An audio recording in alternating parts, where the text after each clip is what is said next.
नमस्कार दोस्तों, BK tech hub channel पर आपका हार्दिक स्वागत है। दोस्तों, अगर आप हमारे चैनल पर नए आए हैं तो नीचे रेड कलर का सब्सक्राइब बटन दबाना मत भूलिएगा और साथ में लगते बेल आइकन को दबाइए दोस्तों। और इस वीडियो के जरिए आपको पूरी जानकारी दी जाएगी कि भारत के अंदर जो 118 बैन हुए हैं कौन कौन से ऐप हैं और वो क्यों ऐप हुए हैं और कौन सी धारा के तहत उन ऐपों को बैन किया गया है। तो दोस्तों बने रहिए लास्ट तक। भारत और चीन के बीच जारी तनातनी के बीच सरकार ने ड्रैगन को बड़ा झटका दिया है। सरकार ने बड़ी कार्रवाई करते हुए पबजी समेत 118 मोबाइल ऐप्स को बैन कर दिया गया है। इससे पहले 15 जून को गलवान में हुए हिंसक संघर्ष के बाद 29 जून को सरकार ने 59 चीनी ऐप को बैन कर दिया था।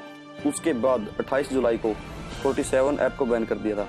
अब तीसरी बार सरकार ने 118 ऐप्स पर प्रतिबंध लगाया है। इस प्रकार सरकार ने अब तक 224 चीनी ऐप पर बैन लगा चुकी है। तो दोस्तों चलिए अब मैं बताता हूँ इसकी पूरी लिस्ट कि कौन कौन से ऐप बैन किए गए हैं, क्योंकि इन्हें भारत की संपूर्णता, अखंडता और सुरक्षा, शांति व्यवस्था के लिए खतरनाक मानते हुए इन पर सरकार ने पाबंदी लगाई है। सूत्रों ने बताया है कि ये सभी प्रतिबंधित ऐप चीनी से जुड़ी कंपनियों के हैं। सरकार ने इससे पहले टिकटॉक और यूसी ब्राउजर समेत चीनी की कई ऐप को प्रतिबंध लगाया था। सरकार ने यह कदम ऐसे उस समय उठाया है जब लद्दाख में चीन के साथ वास्तविक नियंत्रण रेखा पर तनाव और बढ़ गया है। और बयान में कहा गया कि सूचना प्रौद्योगिकी मंत्रालय के विभिन्न स्त्रोतों से कई शिकायतें मिली। इन शिकायतों में एंड्रॉइड व आईओएस से जैसे प्लेटफॉर्म पर मौजूद सभी मोबाइल ऐप के यूजर्स का डेटा चुराकर देश से बाहर सर्वर पर भंडारित किए जाने की रिपोर्टें भी शामिल हैं। बयान में कहा गया है कि इन सूचनाओं का संकलन इस विशेषण के आदि जैसे तत्व कर रहे हैं जो राष्ट्रीय सुरक्षा, भारत की रक्षा के लिए खतरा है।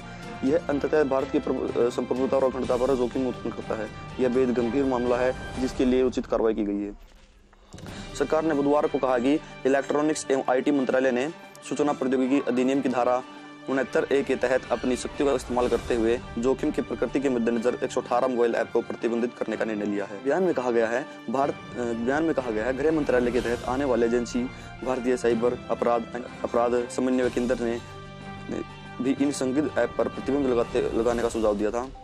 बयान में कहा गया गृह मंत्रालय के तहत आने वाले एजेंसी भारतीय साइबर अपराध समन्वय केंद्र ने भी संदिग्ध ऐप पर प्रतिबंधित लगाने का सुझाव दिया था। संसद के भीतर व संसद के बाहर से भी ऐसे ही कदम के विभिन्न सुझाव मिले थे। सरकार ने कहा, जनता के बीच यह भावना प्रबल थी कि नागरिकों की गोपनीयता व भारतीय संप्रभुता को नुकसान पहुंचाने वाले इस तरह के ऐप के खिलाफ कार्रवाई की जाए।